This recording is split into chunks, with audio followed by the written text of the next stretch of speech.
Hello दोस्तों, एक बार फिर से स्वागत है हमारे यूट्यूब चैनल पर। हम पिछले लेक्चर में हिस्ट्री ऑप्शनल में बात कर रहे थे कि सिक्कों का इतिहास के में लेखन में योगदान क्या क्या है, उसके बारे में बातचीत कर लिए थे। सिक्कों का इतिहास तो आगे धीरे धीरे हम क्या करेंगे, प्रत्येक काल में तो पढ़ते ही जाना है, लेकिन उसका कितना महत्व होता है इसके बारे में तो जान चुके हैं। अब हम देखते हैं कि अभिलेख के बारे में, कि अभिलेख हमारे इतिहास लेखन में क्या क्या योगदान रखता है।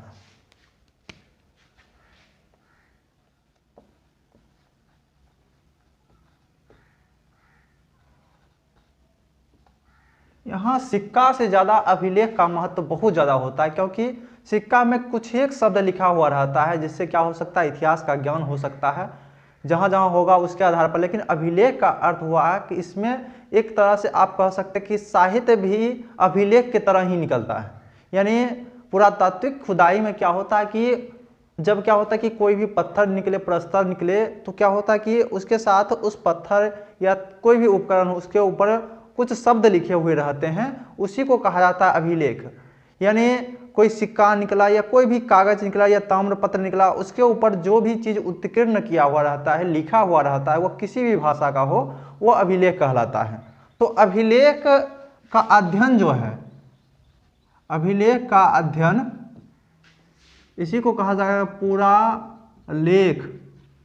लेख शास्त्र। इसको इंग्लिश में कहा जाता है एपिग्राफी।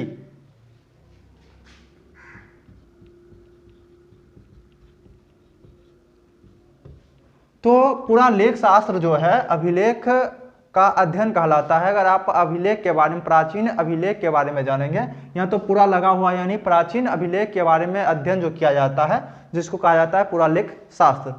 तो अभिलेख का अध्ययन जब हम करते हैं, किसी भी अभिलेख का अध्ययन करते हैं, तो इतिहास के निर्माण के रूप में उसका क्या क्या योगदान रहता है, वो कहाँ पाया जाता है, वो किस प्रकार का होता है, इस तरह की क्वेश्चन हमारे मन में उठता है और प्राय परीक्षा में भी इस तरह के क्वेश्चन पूछे जाते हैं। तो हम देखते हैं कि सबसे पहले क्या क्या प्रश्न उठ सकता है कि ये जो है, ये सबसे पहले जान लीजिए कि अभिलेख के साथ अगर किसी अन्य दस्तावेज के तिथि के साथ अगर अध्ययन करेंगे ना, तो इसको कहा जाएगा पूरा लिपि शास्त्र।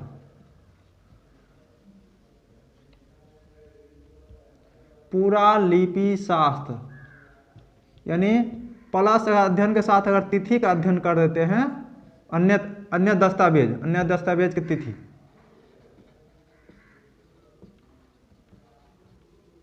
अन्य दस्तावेज की तिथि के साथ अगर अध्ययन करेंगे तो यह पूरा लिपि शास्त्र कहलाएगा, और इसको इंग्लिश में कहा जाता है पेलियोग्राफी। तो ये तो हो गया कि अब अभिलेख पाया कहाँ जाएगा, यानी अभिलेख लिखने का कौन कौन सा स्थान पर पाया जाएगा।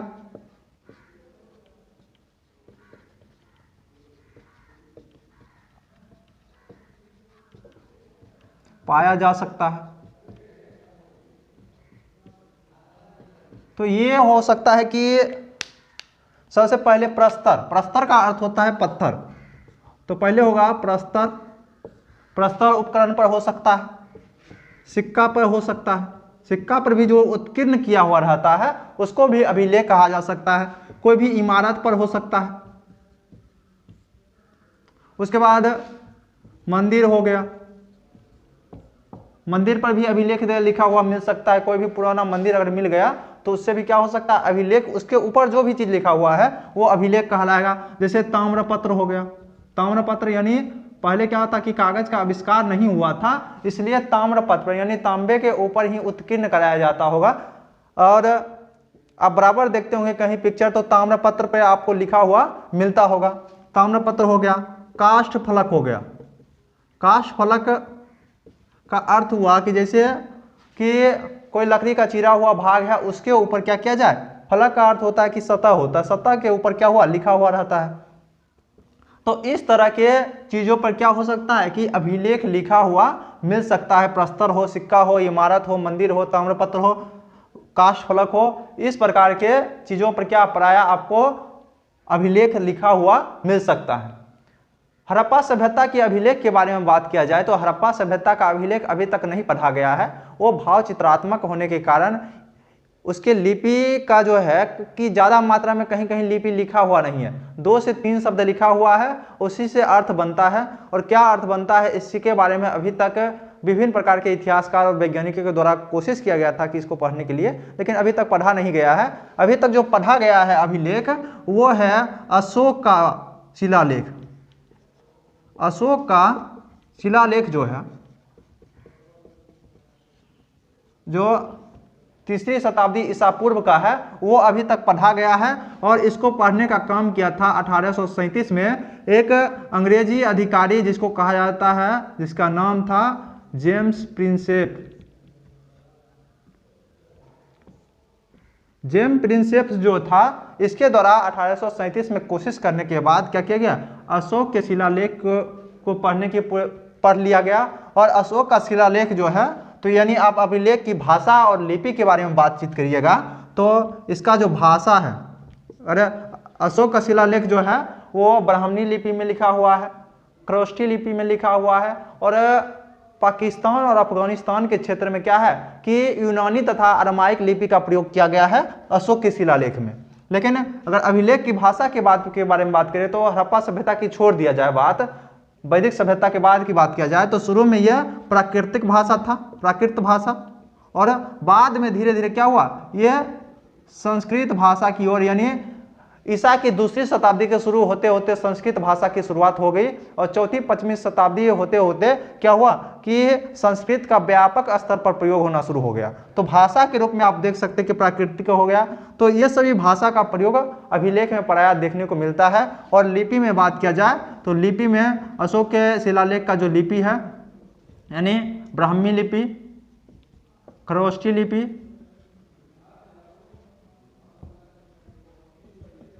तो इस प्रकार की लिपि जो है ये इसमें लिखा हुआ मिल सकता है। अरमाइक हो गया, यूनानी हो गया, तो इस प्रकार की लिपि प्रायः शिलालेख में देखने को मिलता है, अभिलेख में देखने को मिलता है। और शिलालेख तो पढ़ा गया है, और उसके बाद ब्राह्मी लिपि का ज्ञान जिसको सही तरीके से हो गया है वो क्या कर सकता है कि पुराने अभिलेख को पढ़ सकता है। आप भी पढ़ सकते हैं, लेकिन लिपि का ज्ञान होना चाहिए। और इतना याद रखना है कि ब्राह्मी लिपि से ही आज का जो आप लिपि देख रहे हैं देवनागरिक लिपि है, और विभिन्न प्रकार के लिपि हुआ है, अधिकतर लिपि इसी से निकलकर बाहर आया, और खास करके देवनागरिक लिपि इसी का उपज माना जाता है। तो ब्राह्मी लिपि के द्वारा उस समय के अभिलेख ज्यादा मात्रा में लिखा गया। उसके बाद खरोष्ठी लिपि हो गया। अब बात किया जाए कि अभिलेख जो है, अभिलेख का प्रकार क्या हो सकता है, अभिलेख का प्रकार क्या क्या हो सकता है। तो अभिलेख के बारे में जानते हैं कि अभिलेख का प्रकार,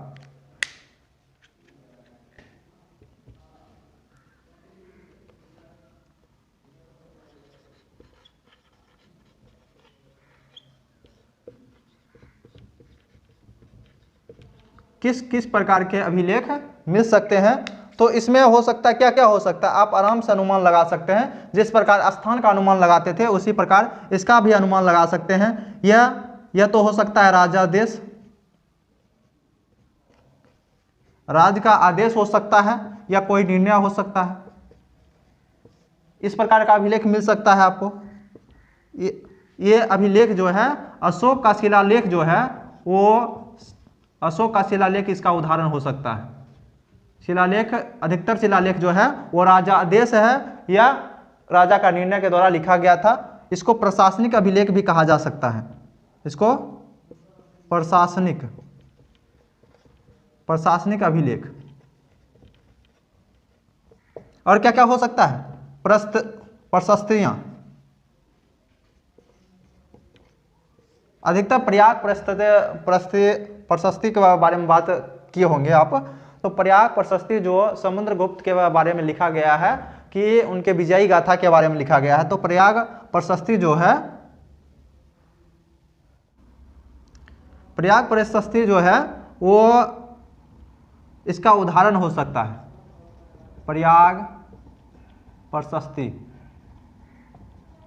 इसका उदाहरण हो सकता है, जो समुद्रगुप्त के, हरिसेन के द्वारा समुद्रगुप्त के लिए लिखा गया, तो उनकी बड़ाई किया गया था उसमें। और बहुत सब प्रकार के प्रशस्ति लेख आप प्राचीन इतिहास में देख सकते हैं। उसके बाद प्रशस्तियां के बाद क्या क्या हो सकता है, यह तो व्यापारिक हो सकता है,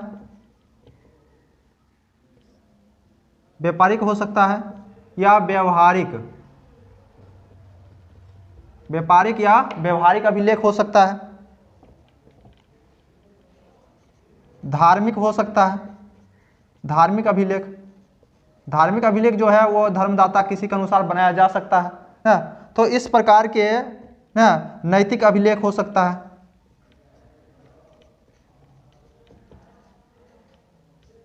तो इतने प्रकार के अभिलेख और भी बहुत सारे अभिलेख इसके साथ आप जोड़ सकते हैं। जैसे जैसे हम पढ़ाते जाएंगे आपको धीरे धीरे लगेगा कि अभिलेख का एक प्रकार ये भी हो सकता है। तो ये जो अभिलेख हैं ये अभिलेख के प्रकार हैं, और खास करके राजादेश और प्रशस्तियाँ आपको ज़्यादा मात्रा में मिलेगा। और व्यापारिक व्यवहारिक हो सकता है, भूमि के लिए भी लिखा हुआ जाए, जैसे भूमि के किनारे गाड़ दिया जाए तो वो भूमि दान हो सकता है, यानी भूमि दान किया दान पत्र ही आप लिख सकते हैं, दान पत्र, दान पत्र हो सकता है। तो इस प्रकार का अभिलेख आपको देखने को मिल सकता है। तो इसके आधार पर आप लेखन कैसे कीजिएगा, आप बता सकते हैं कि इतिहास लेखन में अभिलेख का क्या योगदान रहा है। तो उसके बारे में आप शुरू वही कीजिएगा कि साहित्यिक स्रोत की तुलना में पुरातात्विक स्रोत का सबसे ज़्यादा महत्व रहा है, और पुरातात्विक स्रोत में सबसे ज़्यादा महत्व अभिलेख का रहा है। और अभिलेख क्या क्या कहा जाता है कि अभिलेख विभिन्न प्रकार के स्थानों पर पाए जाते हैं और उस स्थान की विशेषता को बतलाता है। उसी प्रकार कि आप बताइएगा कि अभिलेख के द्वारा ये पता चलता है कि कौन से राजा का शासन, वही सिक्का के में जिस प्रकार लिखाए थे कि सिक्का से क्या क्या पता चलता है, उससे तिथि पता चलता है ना। अभिलेख से क्या क्या पता चल सकता है, अगर तिथि लिखा हुआ रहता तो तिथि पता चल सकता है, तिथि पता चल सकता है, तिथि लिखा हुआ रहेगा तिथि पता चल सकता है, राजा का शासन कहाँ तक है उसके बारे में पता चल सकता है ना। जिस प्रकार हम सिक्के के बारे में लिखाए थे कि क्या क्या पता, सिक्के के द्वारा क्या क्या पता चल सकता है। अगर तिथि नहीं लिखा रहेगा, लिपि के आधार पर, अगर लिपि लिखा हुआ है लिपि के आधार पर उसके शासन काल के बारे में जानकारी दिया जा सकता है। तो आप सिक्का में जो लिखाया गया था कि सिक्के से क्या क्या पता चलता है शासन में, उसी प्रकार वहाँ अभिलेख बैठाकर आप लिख सकते हैं।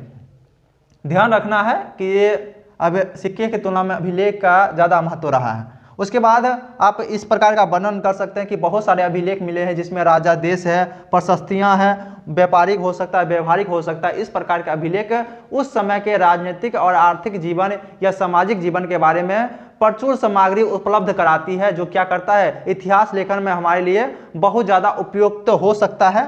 तो इस प्रकार आप इतिहास लेखन में अभिलेख का योगदान लिख सकते हैं। और हम क्या कर सकते हैं, इसको साफ करने के बाद हम बताते हैं कि पुरातत्व का क्या योगदान रहा है। आप क्या कीजिएगा कि जब अभिलेख के बारे में सिर्फ पूछा जाएगा तो अभिलेख के बारे में लिखिए, सिक्का के बारे में सिर्फ पूछा जाए तो सिक्का के बारे में लिखिए। अब हम पूरा लेख के बारे में बताते हैं कि पूरा लेख का क्या महत्व है और क्या सीमाएं हैं। इसको साफ करने के बाद उसको बताते हैं।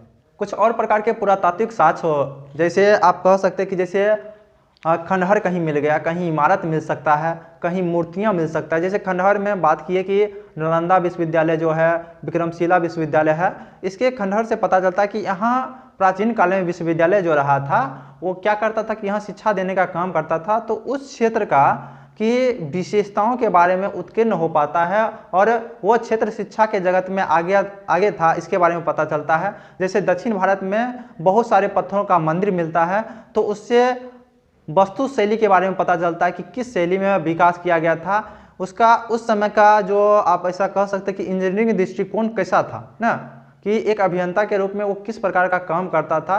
बिना गणित के नियम के अनुसार उतना बड़ा बड़ा बिल्डिंग बनाना ये उपयुक्त नहीं हो सकता। तो उस समय भी मापन कला का विकास जरूर था, जिसके कारण क्या कर उतना बड़ा बड़ा बिल्डिंग का निर्माण किया गया। तो हड़प्पा सभ्यता में भी मापन कला होगा, इसलिए तो उतना अच्छा से नगर नियोजन बनाया गया था।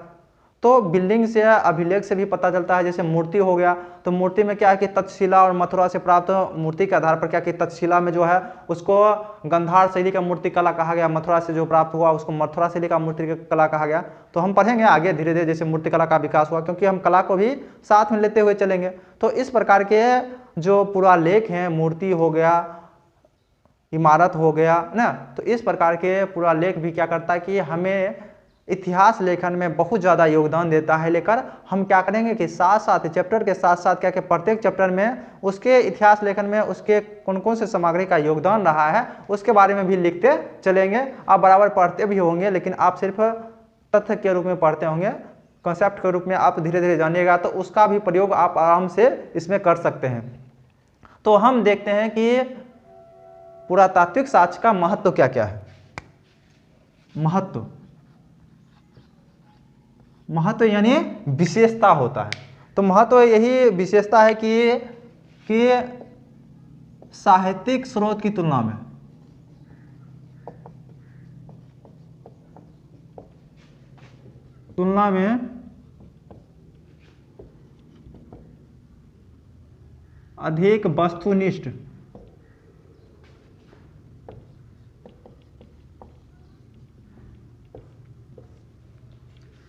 अधिक वस्तुनिष्ठ का अर्थ यही हुआ कि इसमें फेरबदल नहीं किया जा सकता है। यानी जैसे आप गणित का प्रश्न बनाते होंगे तो 2 गुने 4 बराबर 8 ही हो सकता है, इसके अलावा कुछ नहीं हो सकता है, तो उसको कहा जाता है वस्तुनिष्ठता, मतलब कि उससे आगे बगल में कुछ नहीं हो सकता है। लेकिन एक आदमी का नैतिक क्या क्या हो सकता है ये व्यक्तिनिष्ठ हो जाता है, यानी व्यक्ति के ऊपर निर्भर करता है कि व्यक्ति का नैतिक किस प्रकार हो सकता है। किसी और कह सकते हैं कि व्यक्ति के ईमानदार होना चाहिए, तो प्रत्येक व्यक्ति ईमानदार हो नहीं सकता है, वो व्यक्ति के ऊपर निर्भर करता है, तो उसको कहा जाता है व्यक्तिनिष्ठ। तो साहित्यिक स्रोत व्यक्तिनिष्ठ होता है और पुरातात्विक स्रोत जो है, हम किसकी चर्चा कर रहे हैं, पुरातात्विक स्रोत का। पुरातात्विक स्रोत जो है वो वस्तुनिष्ठ होता है। उसके बाद इसमें क्या होगा कि अधिकतर इतिहास लेखन में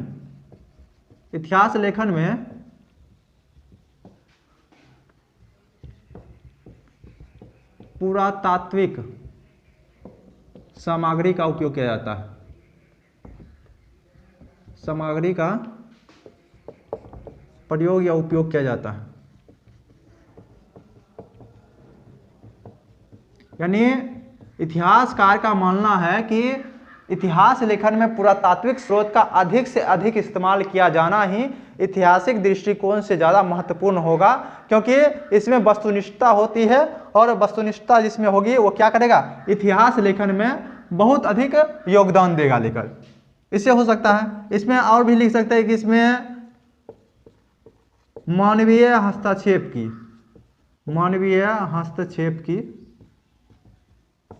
की गुंजाइश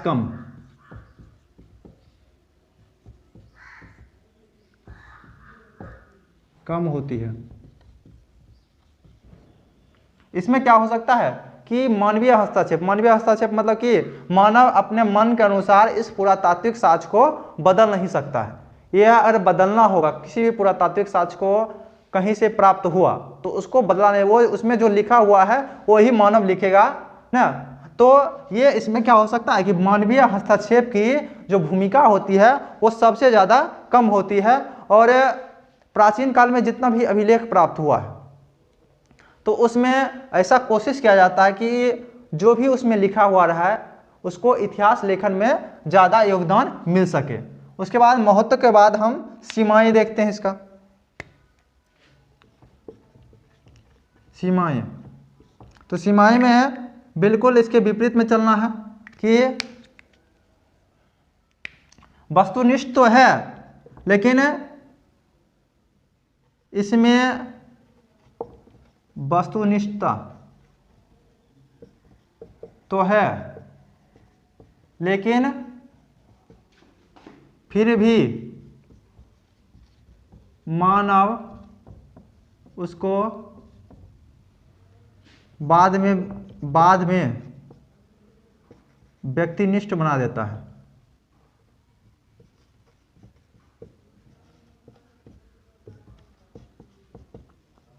जैसे कोई भी वस्तु निकला तो अलग अलग मानवों का सोच अलग अलग हो सकता है कि या तो आप ऐसा कह सकते हैं कि एक तलवार निकला तो या कोई भी काटने का चीज़ निकला तो हम पहले ही बताए थे कि कोई इसको कि किसी पेड़ पौधे के काटने में इसका उपयोग मान सकते हैं और कोई कह सकता है कि ये इसके लिए युद्ध के लिए बनाया गया है। तो अपना अपना सबका निर्णय होगा। तो यहाँ भी क्या हो सकता है, व्यक्तिनिष्ठ होने की संभावना बहुत अधिक होती है। और इसमें भी मानवीय हस्तक्षेप का गुंजाइश है। इसमें भी मानवीय हस्तक्षेप की गुंजाइश है।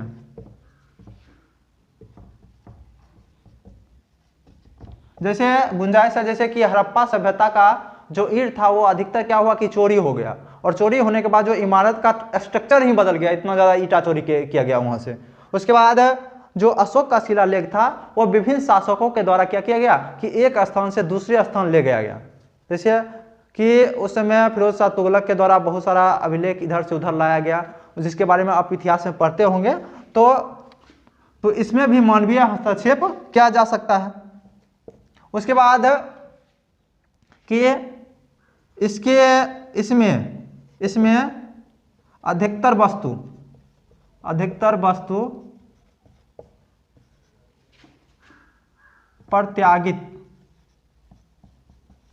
प्रत्यागित होती है।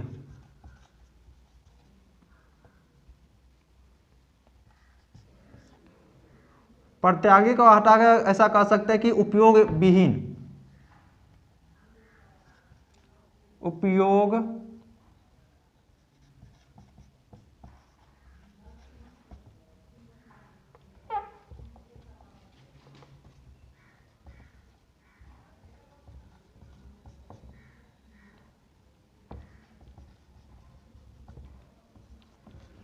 तो आदि मानव जितना भी है, तो वो अधिकतर वस्तु जो आदि मानव के द्वारा फेंक दिया जाता था वही वस्तु इस समय बरामद हो रही है। तो इसलिए क्या है कि ये भी उपयोग विहीन, ऐसा कह सकते हैं कि आदि मानव के द्वारा जो भी चीज़ फेंका जाता था वही चीज़ अधिकतर मिल पाता है, क्योंकि उपयोग जो किया जाता है उसका तो मिलना बहुत कम स्थिति रहता है। तो उपयोग विहीन वस्तु ही यानी प्रत्यागित वस्तु ही ज़्यादा उपयोगी यानी इस समय उपयोग में लाया जा सकता है। ये भी एक प्रकार का ऐसा कह सकते हैं कि इतिहास लेखन में हम उस प्रकार के चीज़ का उपयोग कर रहे हैं जो व्यर्थ था उस समय, और उसी व्यर्थ के अनुसार हम क्या कर रहे हैं, इतिहास लेखन कर रहे हैं। तो ये भी ज़्यादा उपयुक्त नहीं लगता है ना, क्योंकि हम इसका विरोध कर रहे हैं, तो विरोध में हमें लिखना तो जरूरी है।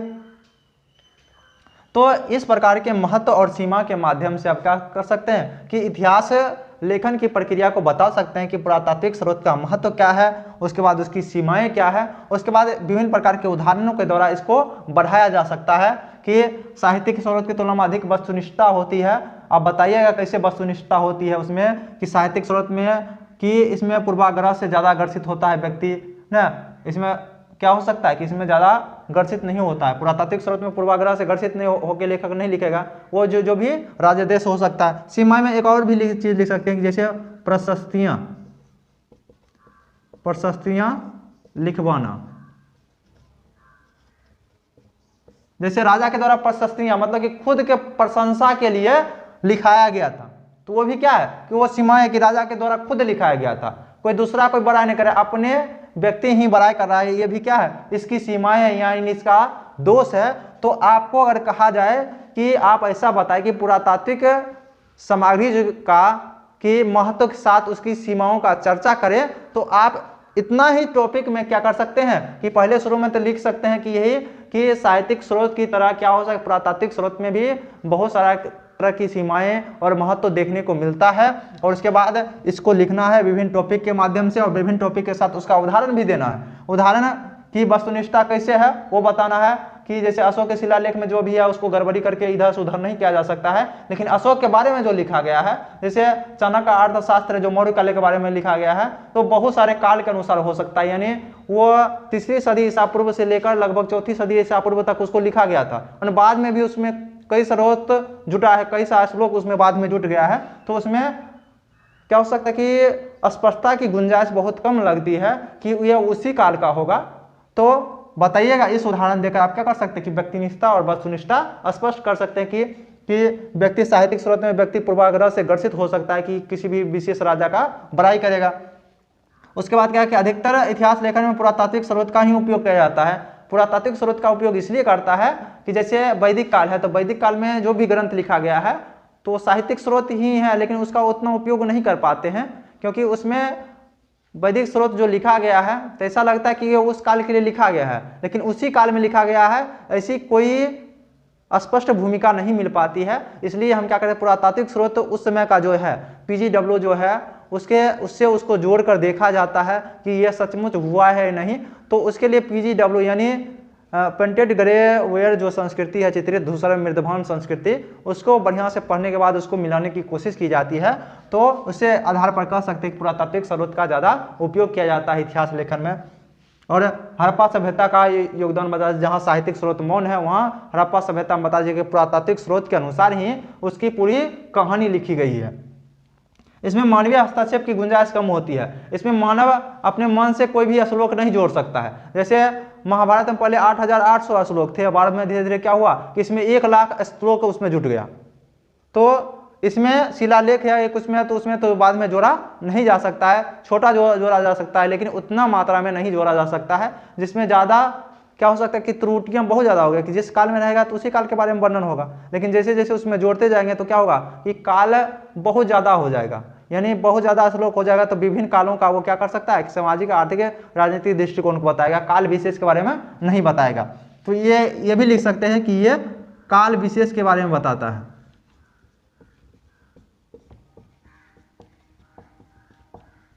बारे में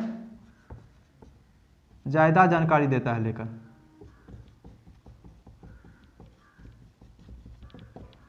साहित्यिक स्रोत की तुलना में ये क्या करता है, इसमें लिख दीजिएगा पहले, साहित्यिक स्रोत की तुलना में।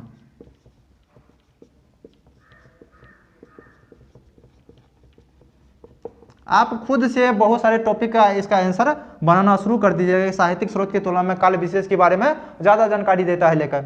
सीमाएं के बारे में लिखिएगा कि इसमें वस्तुनिष्ठता बहुत अधिक तो है, लेकिन वस्तुनिष्ठता भी है, लेकिन वस्तुनिष्ठता को भी क्या करता है कि व्यक्ति के द्वारा ही लिखा जा रहा है। तो यह इसलिए क्या कर सकता है कि उसको भी व्यक्तिनिष्ठ बना दिया जाता है, यानी व्यक्ति के सोच के ऊपर निर्भर करता है कि वो व्यक्ति किस प्रकार सोच रहा है। जैसे महत्व में एक और बात आप जोड़ सकते हैं कि ये जो है साहित्यिक स्रोत क्या करता है कि कुलीन तंत्र को दर्शाता है।